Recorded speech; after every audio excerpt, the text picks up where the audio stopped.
Hello and welcome to another video here at AV Forums. This time we're taking you through our recommended picture settings for the Samsung UE65KS9500 Ultra HD 4K TV. So the first thing you need to do is press the home button and go over to the settings, select picture, and we're going to be using two different settings, one for day, one for night. So first of all the nighttime mode, and for that we're using the movie picture mode. So you select that, picture size 16:9 standard with fit to screen on,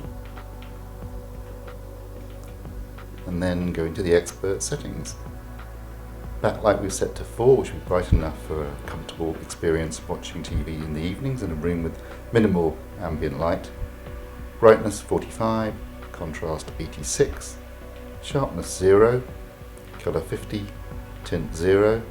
We'll apply this picture settings to all sources. Digital clean view off, auto motion plus off. Now you can obviously use this if you want to, especially for things like fast moving sports, but for anything that's film based we recommend leaving auto motion plus off. Smart LED low setting,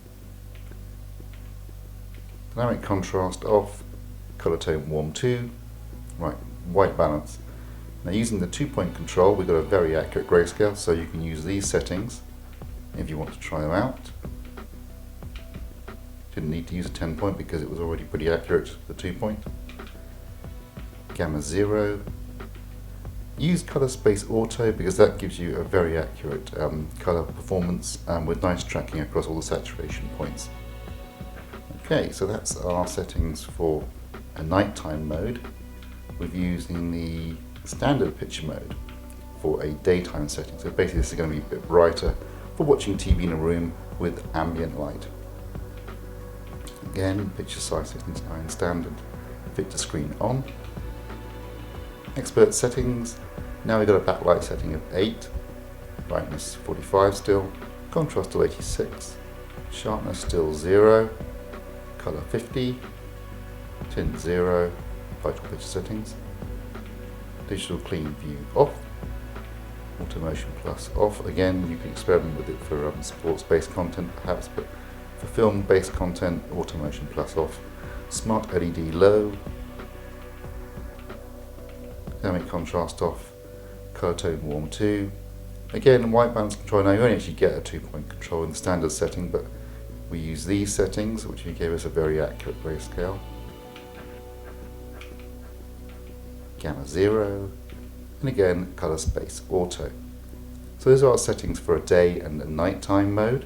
We're now going to show you some settings for the HDR mode, so we'll just change the signal and we'll come back and have a look at those settings. We're now sending an HDR signal, so again we go into the menus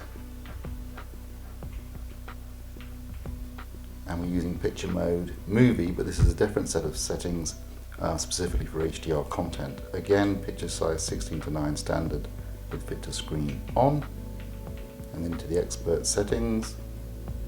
Now backlight now is at 20, brightness 45 still, contrast at 100, sharpness 0, color 50, tint 0, apply picture settings to all sources. Digital clean view off, auto motion plus off. Again, you can try it for other things, but with film based content, and let's be honest at the moment all the HDR content we're watching will be films, leave it off. Smart LED meter set to high to get the most out of your HDR content. HDMI UHD color. Now you need to make sure that any inputs that you're using for Ultra HD HDR, this is set to on. So we're using HDMI 1 for our Ultra HD Blu-ray player. I've got it set to on. Dynamic contrast off. Color tone warm 2. White balance, we've actually left that alone. Gamma 0. And color space, we're using native, so we're using the widest color space, the full native color gamut of the TV. And those are our settings for the day mode, night mode and HDR mode for the Samsung UE65KS9500. Don't forget, you can read the actual review at avforums.com/reviews. And you can also see more videos at avforums.com/videos. And why not follow us on Twitter? And like us on Facebook. Thanks for watching.